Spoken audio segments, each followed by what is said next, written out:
Hello, welcome back to a worm video update. This week I'm starting with the worms that are in the breeder bin.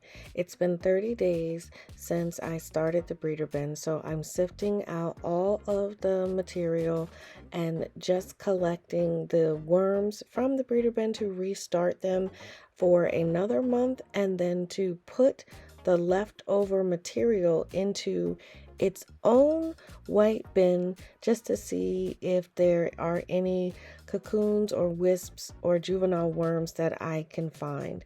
So I went through the material pretty quickly. I sifted it through the coarse sieve that I have and just tried to see if I could see anything.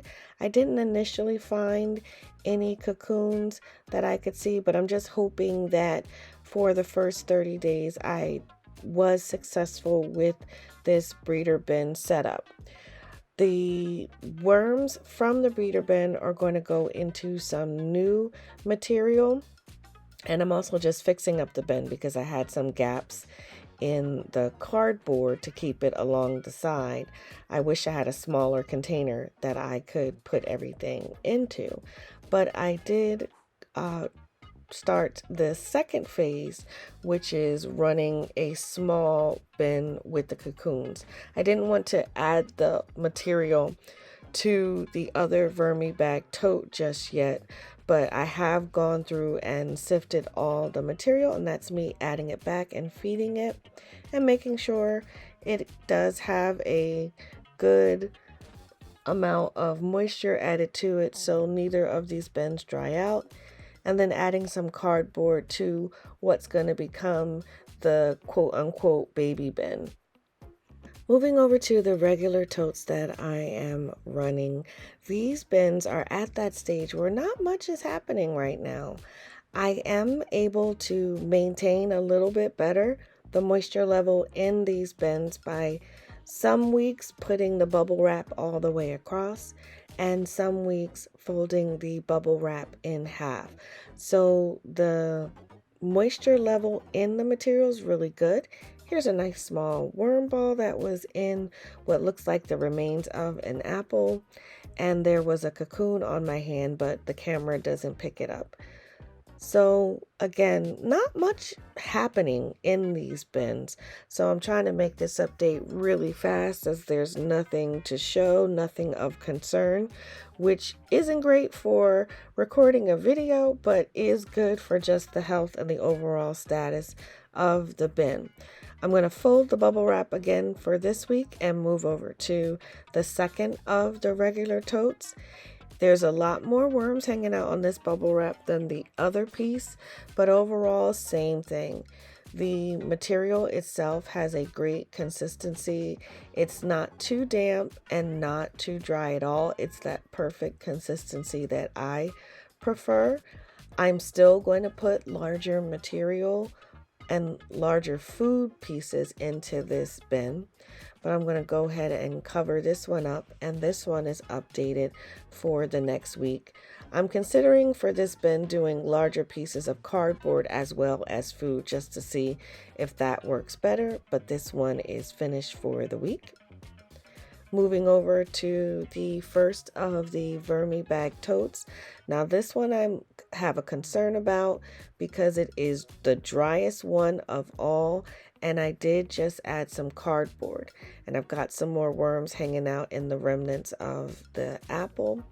I'm going to be making sure I pay attention to the moisture level because it's in the winter that I have the issues where the bins dry out and then I lose my colony. Off camera, I added a bit of moisture to this to ensure it doesn't dry out. But here's another good size worm ball that I have, and the worms themselves are looking great. I know they don't like to be bothered too much, but just wanted to show what they look like. And then this one as well, I gave it a good size feeding of larger material, and then my third bin is set up for the week. Really not fussing with them too much at this time as there's nothing much to try to do with the bins. My last tote style bin is the other part to the breeder bin system. This is where the castings from the breeder bin will be deposited to once the breeder bin system has gone another 30 days. So again, this bin I'm not doing much to beyond just making sure it's fed up and not drying out, which is a bigger concern because this is in a Vermibag tote. So just making sure the material is pressed together to retain some moisture, always wetting down the paper on this, and this bin is also set up for the next week.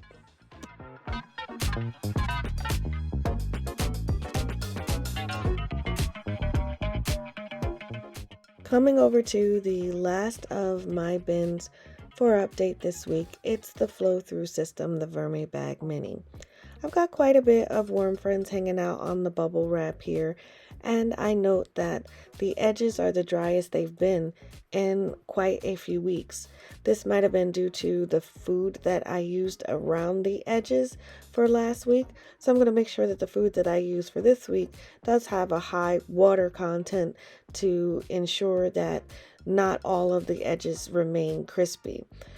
I don't dig too far down into the castings for the Vermibag tote. I just stick to the top layers where the worms are going to be.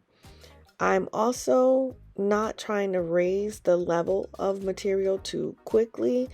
I'm going to stop adding the cocoa core because I'm running out of it and the cost of it has gotten too expensive. So while I was trying to see if it made a difference financially, it doesn't make sense. And I would say that is the biggest detractor from trying to use a mixture of cocoa core and cardboard in the bin.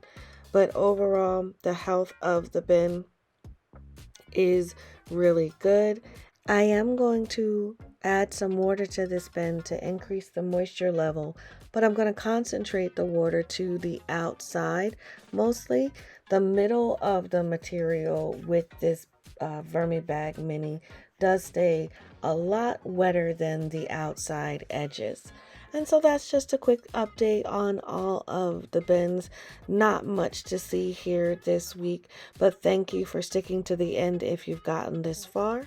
If you enjoy the content, please like and subscribe. And as always, thank you so much for watching.